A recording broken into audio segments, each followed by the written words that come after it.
thank you very much mbokk yi sant leen gërëm leen bu baax a baax ñëpp ci time bi for the next 30 minutes also nañ engage Dabakh Malick right now fu mu nekk nii ci politique football moo xew because weerum August maanaam weer buy ñëw nii rek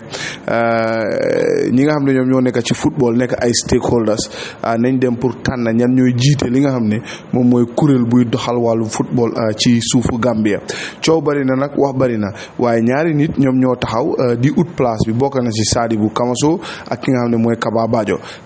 nag jamono ji ak guddi yuñ toll nii moom moo toog ci li nga xam ne moom mooy jal bi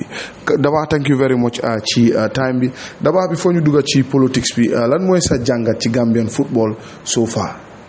Asalaamaaleykum Pa maa ngi laa nuyu di nuyu képp ku nekk di déglu Star FM di leen ñaanal yàlla ñu dugga si tabaski bi si bismillahi rahmaani rahim génne si alhamdulillahi rabbil alamin borom njaboot yi yàlla yombalal lañ njëgi xarit tabaski yombalal lañ bagage yi xale yi and all that stuff parce que tabaski time bi dafa tombé jamono bu nga xam ne ni dëgga dafa métti so képp ku nekk waajur rek wala képp ku nekk borom kër rek time bi yaa ngi daw up and down pour mën a satisfy sa njaboot so yal na leen ko yàlla yombalal waaw Gambian football dama feel ne mu ngi naka la ko mën a waate like melut comme like nu meloon before parce que soo xoolee before nawetaan park si dañ daan fees jam park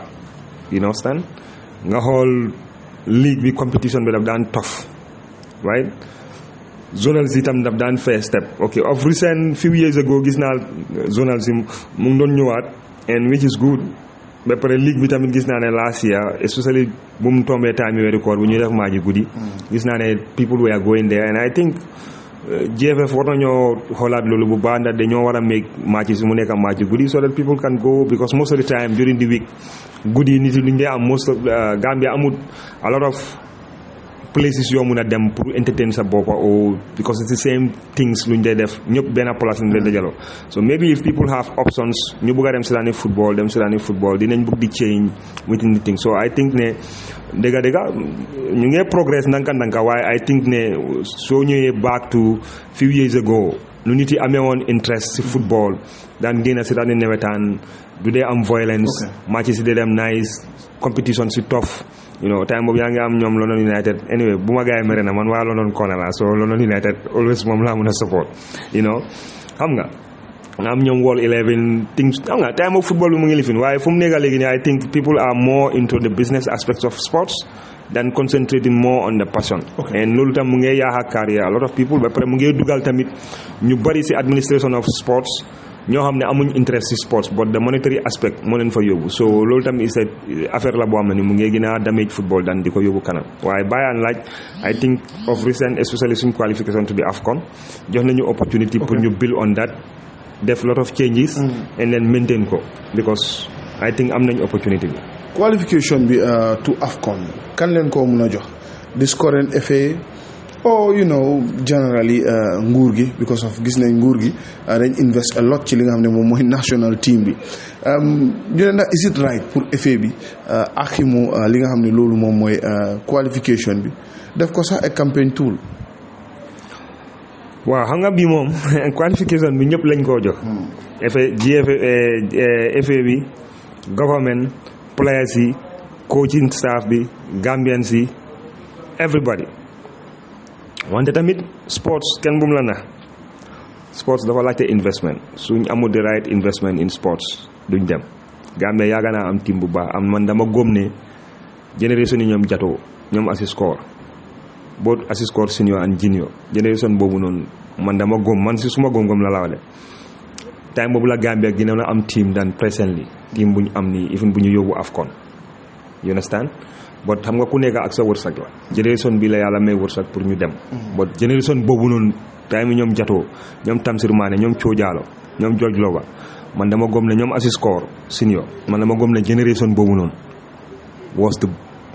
was like génération boobu noonu suñu amoon di kind of investment bu team bi nii am currently bu génération bi am man dama gom ne mënoon nañoo indil Gambia a lot of things you understand so government play nañ si a big part because of tamit for the first time Gambia ñuy charter flight muy toog di xaar players ñu play ñu dugaat flight dem because loolu yëpp daf day help because benn daf day boost the moral of players ba pare leen di jox time tam ñu mën a recover and recoup because travel in Africa fii xam nga ne dafa difficult because benn journey boo war a travel 30 minutes mu laa jël 3 days or 4 days because of connecting flights dem fii wàcca fële ne leen xam nañ immigration nifin bi naka la mel in Africa so traveling in Africa alone it's very discouraging so yow balaa ngaa àgga si dëkk bu nga war a play sax yaa ngi stress already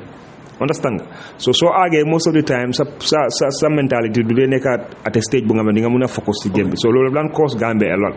so effet bi tamit try nañ in the way moo nekk like ne they were able to build a good relationship between them and government to the point that government mun naa génnee xaalis because xam nga national teams si government ñoo leen dee fond you understand so if they don't have that good relationship I don't think the government dina génnee xaalisam di ko dugal foofu noonu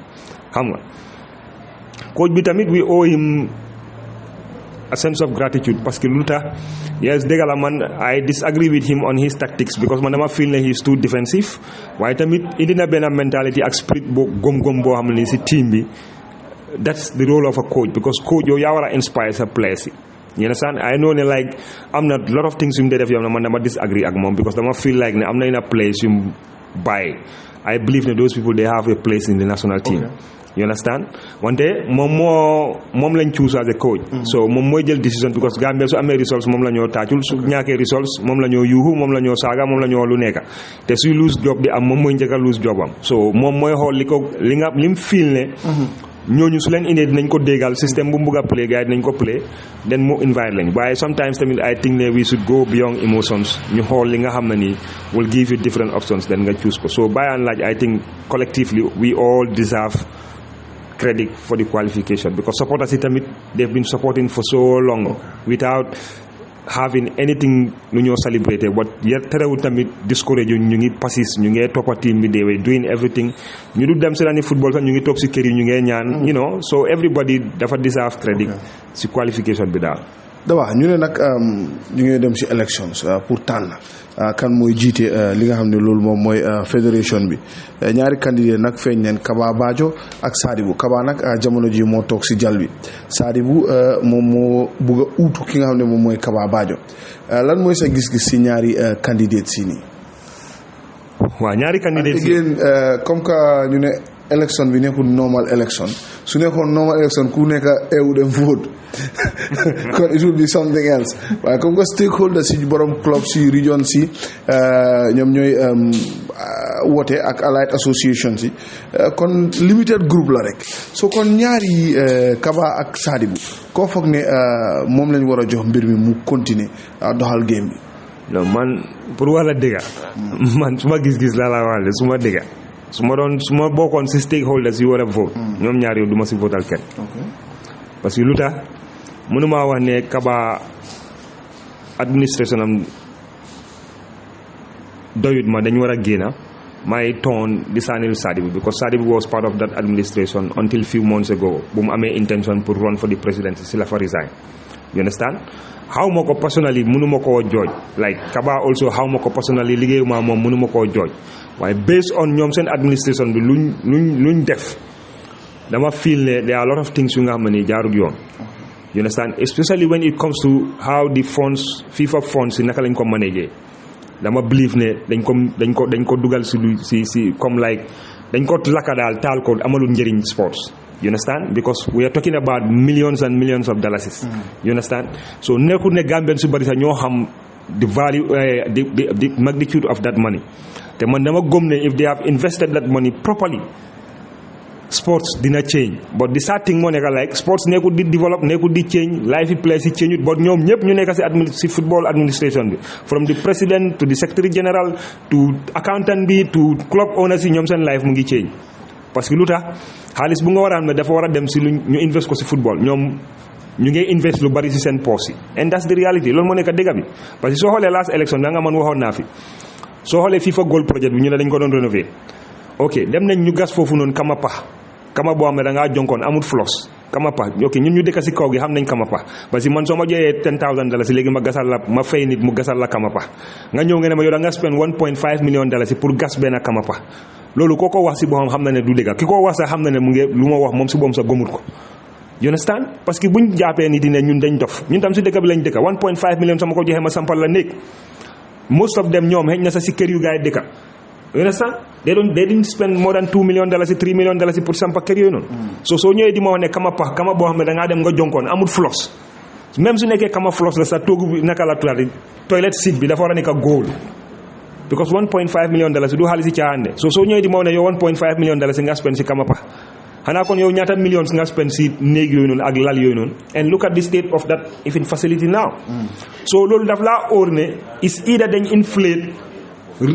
naka la tuddati project cost bi ñu fay maybe the contractor more mu delloo leen xaalis behind the back door like how most people do here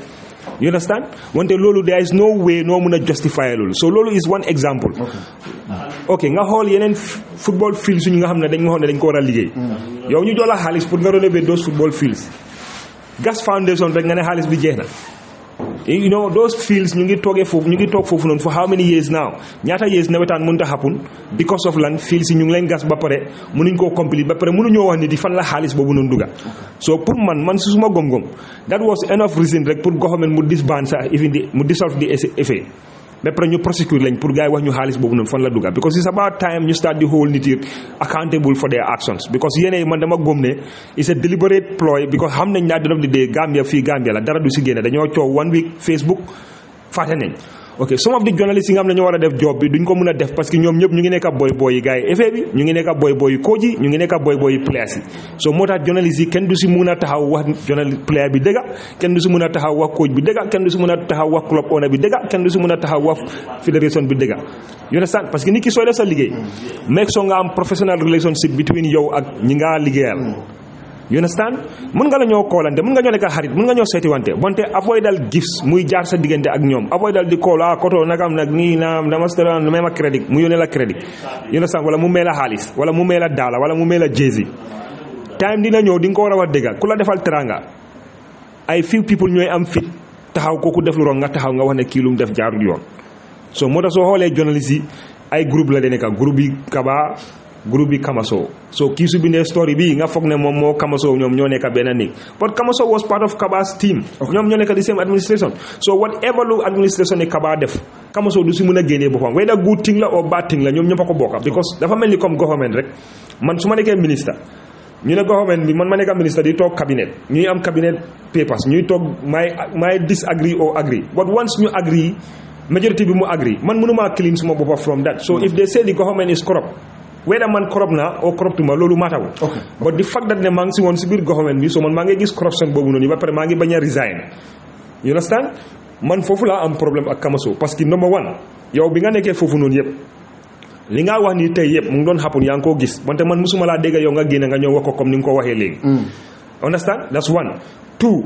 man dama feel ne soo demee nga try si biir nga try pour change things mënuloo koo change the best thing and the most honorable thing to do mooy nga oote press conference nga resign and joxe reason ne lii moo tax after bu ma try so many years pour change mënta change dama feel ne man bëgguma yaaxa suma reputation dama resign ma dem but doo mën a nekk si système bi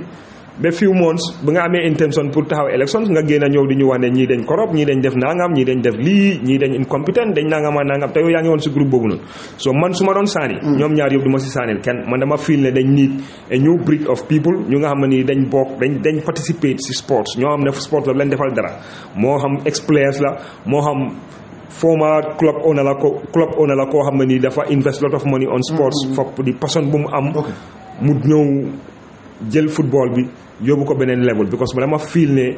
Gambia am na opportunity pour ñu produce one of the best players in Africa or in the world ñu compete at the highest level because am nañ talent si am nañ skills si but ndooyi amuñ the necessary support ak the right guidance bu gaa yi need so da ngaa cappa ko play fii football ba bugg a dee dafa bàyyi jànga sax because of the passion they have for football carrière du dem fenn mu bàyyi football mu jëntal gi naka la moo def dafa toog fii nii du amul jànga football career bi demut because of few individuals ñoo toog di jël xaalis ci football di ko dugal seen poche. At some point behind the scenes nag soo nekkee ci sports always da ngay gëm ni especially football nguur gi duñ ma laal because suñ ma laalee interference FIFA dañ ko bañ. Do you think ne that mentality nguur gi dañ ko war a jël brush aside when things are wrong ñu interfere even FIFA suñoo baan ñu but affaire bi suñ jógee si baan bi mu correct. waaw yeah loolu mooy leadership loolu moo nekk leadership because government mënut a jël ay millions di ko dugal si sports you understand buy hospital buy education buy agriculture xaalis boobu noonu taxpayers si ñoo ko moom du xaalis si président du xaalis si ministre it belongs to the people. So ñun suñoo fond government su moo fond suñ national team si whether football la or sports la ñu ko nekk di administre ñuy def lu nga xam ne jaarut yoon di jël xaalis di ko dugal seen poste du ma leen daaxaar du ma dissolve FA bi rek MC de dinaa ko dissolve ba pare dinaa leen prosecutor suñ waree pour ma tëj leen kaso dinaa leen tëj kaso su neexee FIFA mu baan ñu 10 years wante ñu defar suñ sports bi to the point bu nga xam ne nii xale yi nga xam ne dañu am yaakaar si sports mu nekk seen passion ñu jël ko xaase carrière ñooñu ñu mun a progress ñu mun a develop parce que loolu njëriñ la pour dëkk bi professional player bu si génna tey lu mun di am si biti Gambia la ko ici you know so xaalis boobu noonu gars yi di am even sax they are paid in foreign currency suñ ko indee Gambia dafa nekk is something good for the economy parce que foreign currency reserve buñ soxla dañ koo am you understand so pour man for the interest of the players government war naa mun a jël step mu dissolve FA bi su feelee like ne they are not doing what is right and dama feel ne am nañ enough reasons pour def ko parce que number one FIFA Gold Project bi boobu noonu ñu wax ne dañ gas kama 1.5 million loolu ñoom seen bopp xam nañ ne du dëgg loolu kooko mun di wax fii ñun ñu jógee si kaw gi sax booy ñun xam nañ gas paxi kama dafa kama jonkoon gas pax nii rek jël concrete maybe 10 bags of cement nga def blocks nga def ko round comme 10 nit ñëw jonkoon dem kama you understand nga ne loolu yow 1.5 million dalasi nga fa dugal loolu soo ko waxee suma maam bu nekk si digg kaw gi sax daf laa wax ne da ngaa fen you know so ñoom seen bopp xam nañ ne loolu du dëgg okay but yet still they want to make Gambians believe so loolu is number one reasons lu tax man dama feel ne jamono boobu noonu waroon nañoo dissolve FA te during the last election man wax naa loolu noonu man xam nga that time mooy Gambia li ma la wax rek affaire kabadu bii man bi maa wax loolu noonu last election bi a lot of people were saying ne damaa fen du dëgg but jamono boobu dafa fekk man dama am contract document bi suma loxo te maa ngi ko amee ba léegi you understand so ma xam ne lii it doesn't even make sense so pour man nga ñëw tamit si FIFA xaalis bu gars yi joxe pour ñu rénover suñ parcs yi ak stadium suñ parcs yi yow ñu jox la xaalis millions of dollars nga gas foundation rek nga ne xaalis bi jeex na yow ban contracteur ngay fay xaalis su nekkee ne ñoom dañ fay contracteur bi xaalis contracteur bi deful liggéey bi lu tax yóbbuñ contracteur bi code after how many years ba léegi mu ngee drag soo gisee yóbbuñ leen code parce que joxuñ leen xaalis buñ leen war a jox fayuñ leen suñ leen fayoon fuuli su gars yi deful job bi dañoo yóbbu ñu noonu code te ay bet yu soo defee investigation nga dem laajte contracteur si nañ la wane joxuñ leen xaalis buñ leen war a jox soo balance xaalis bi fan la dugga if not ñoom si seen poche so loolu is something lu nga xam ne nii government dafa war a taxaw mu laajte fan la xaalis boobu noonu dugga because soo gisee FIFA mu ngee joxee xaalis boobu noonu they are giving it not because of ñoom FIFA is giving it because Gambia member of football federation bi la so Gambia daf dee fay contribution Gambia daf dee play qualifier rounds sponsors yi ñu ngee dugal xaalis si qualifier rounds si World Cup bi si qualifier rounds si African Cup of Nations Gambia qualifier African Cup sponsors are coming there so they are paying that money because of teams yaa ngee participate so xaalis boobu noonu di ñëw it's not coming because of Kaba or it's not coming because of anybody but it's coming because Gambia so xaalis boobu dafa war a dugga si lu njëriñ Gambian si especially ñu nga xam ne nii dañ jël football def ko seen carrière but soo xoolee most of the people ñu nekk di benefit mooy FA bi ñu fa nekk ak club owners yi période ñoom yi neen ñoo dee séddoo xaalis players yi ñu ngee soona amul players yi ñaata lañ dee fay gars yi Gambian players yi ñuy play si National League bi fii nii kan lañ fi nekk di fay salary boo xam ne nii mun na moo transform life am amut you understand so da ngaa gis players yi war a dem play first division nga xëy suba nga gis ko mu jënd mburoo ba taxaw si Johnson bi waxtu maa jot muy dugga taxi o dugga gele-gele pour dem play football wala pour dem camping so loolu is sad and I think ne ñoom dañ war a am seen conscience moo leen war a may ne ñu ngee dundee dereeti jàmbur ñu ngee destroy xale yi seen life seen future and which is wrong so loolu su jotee government war naa mun a am the audacity pour dissolve FA bi and make sure ne ñeneen ñuy ñëw la nekk ñu nga xam ne nii dañu am passion for football and they love it and they know and they are honest people because football ak sports in general is a multi-billion dollar industry. Okay. Now, at some point, Honorable Henry Gomez mu nekkee ministre mu ngi doon fight do you feel ne affaire bi bu mu ñëwee ba fii at some point moom mun naa wax ne anyway ñoom it neen génn nañ di tamante duma so at the end of the day am vindicated ci li nga xam ne mooy li ma doon wax and finally rek loo am pour wax stakeholders yi nga xam ne ñoom ñooy vote man ak yow bëgg nañoo vote make suñ choice waaye maybe amuñ club bokkuñ ci allied association si ak yu demee noonu loo am pour wax gars yi because ñoom dafa mel ni ñoom ñooy represent the entire country. waaw xam nga Gambia dafa saat jànga baax na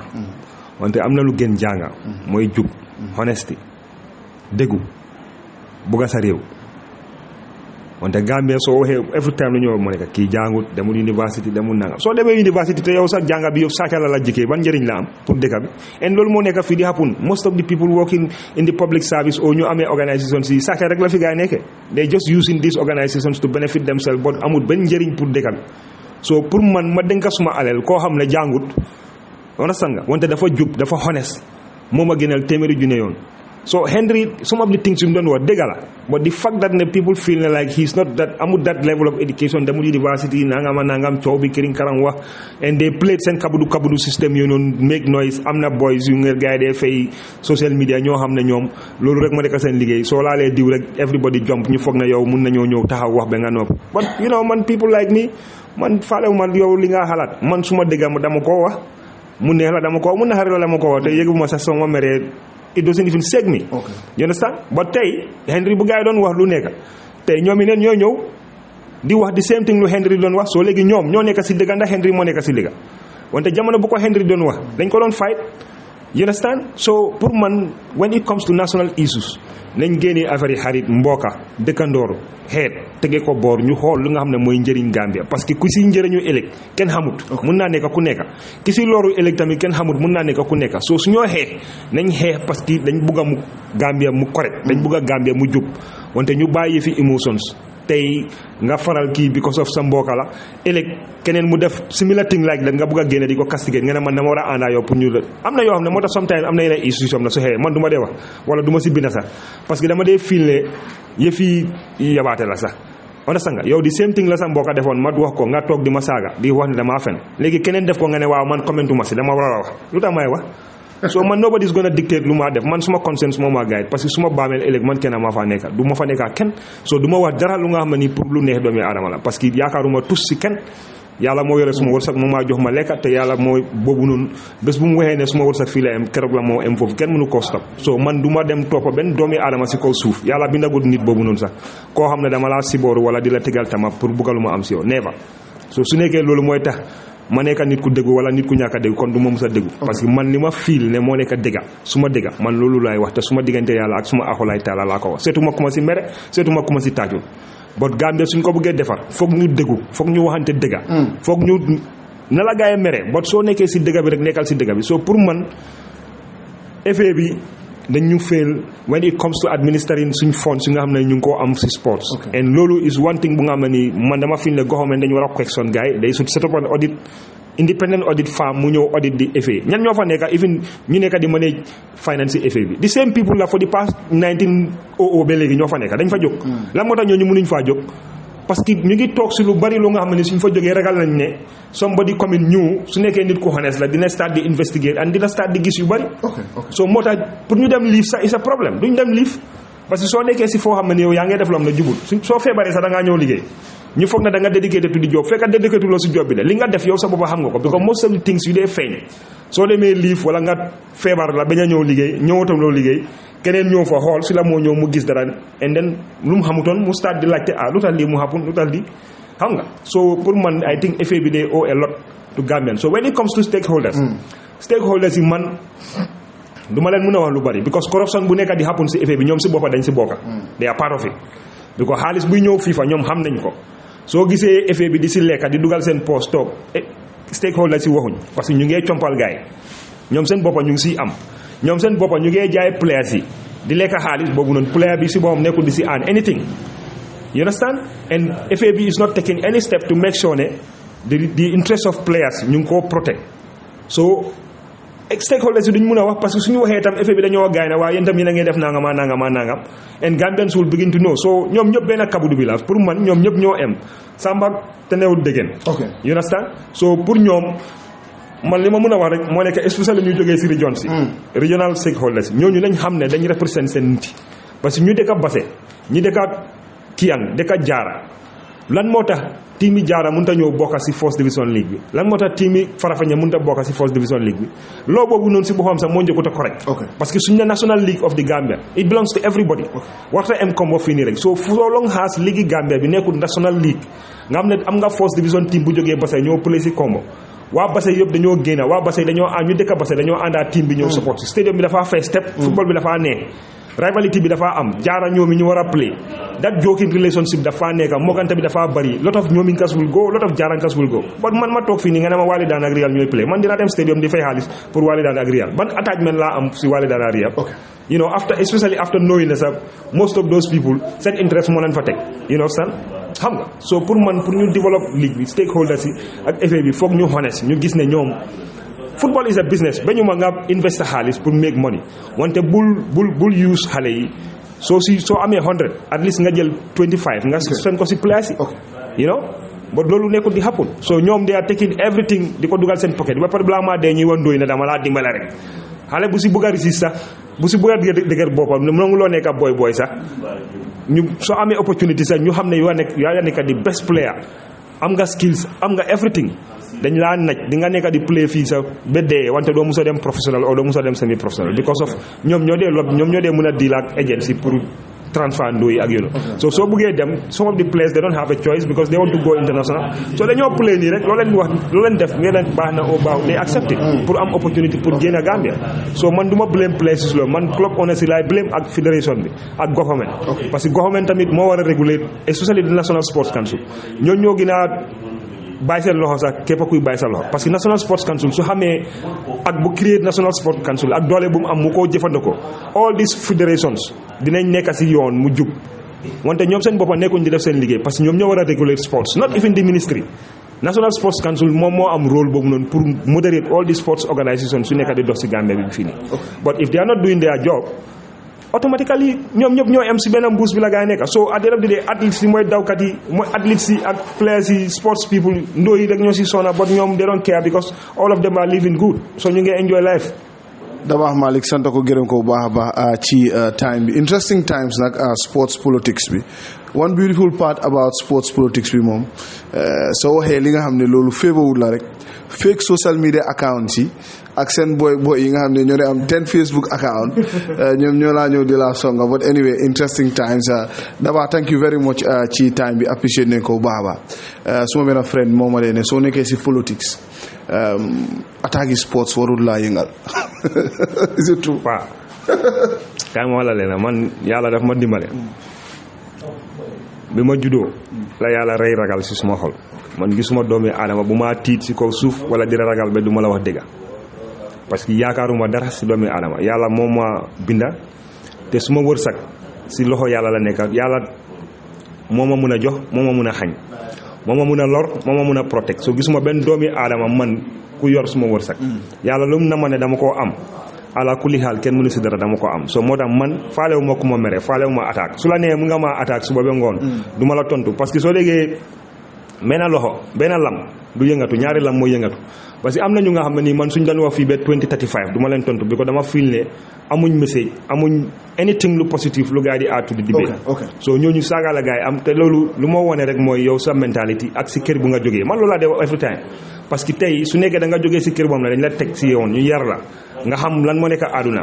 nga respect sa ormal sa waajur yi doo dem di génne di saaga ya waajur yi jàmbur wala di saaga nit parce que koo saaga loo saaga doomi aadama rek soo gestoo gis ko sa papa wala soo gestoo gis ko sa yaay you understand soo respecté sa parents si doo génne di saaga doom yaay jàmbur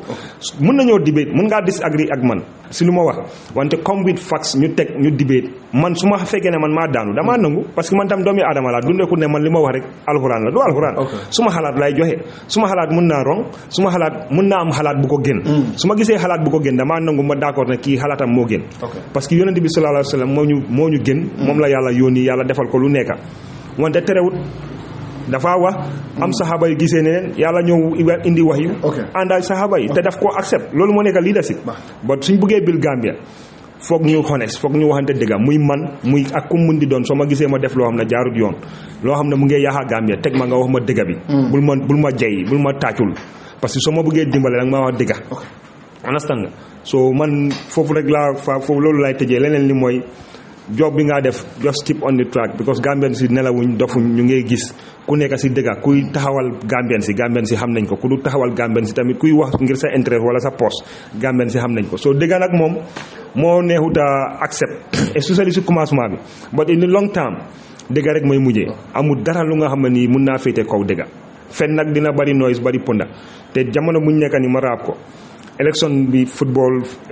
élection GFF football élection bi nii gis nga effet bi ñu ngi def loo xam ne sax xëy na gëj nañ koo def for the past not only even the effet even même local government election bi di ñëw sax gis nga councils yoo xam ne loo xam ne mosuñ koo def for the past 5 years ñu ngi koo def you understand so stakeholders ñoo war a understand ne these people dañ laa jënda dañ laa meeb gis nga comme ni ngaa jëlee os dem nappi jën jël sipa xam nga sipa everybody dafa like sipa dafa neex wante yaa soo gisee nga jël sipa la nga ko si os di ko sànni si biir géej pour lan la pour jàppa jën so it's the same thing xaalis bu ñu laa jox vest ñu la ñoo jox ñëw di leen visit di netaaloo yéen di visit region soo xam ne xëy na géej nañ fa more than 6 months ago wala 1 year ago nekkul ne dañ leen bugga nekkul dañ bugga développe foofu noonu yenn projet su gars yi di ñëwaat ne dañ ko ekkatiwaat di ko jéem a mootali projet yooyu noonu after 5 years xaalis ba bu ñu ko lekkee ba pare fan la xaalis boobu noonu dugga xaalis bi fa waroon a dem ñu ñëwaat ñu ne loolu la ñoo jéem a ekkatiwaat am leen flag fayda ngeen xool lu nga xam ne ni moo nekk seen interest ngeen def ko pour Gambia pour sports mu dem kanam play si seen boppa ñu am si njëriñ ñu mun siy teral seen boppa teral si seen waajur yi man loolu laa am pour wax stakeholders yi ku saani carte nag def ko sa diggante ak yàlla parce que carte boo saani tey yow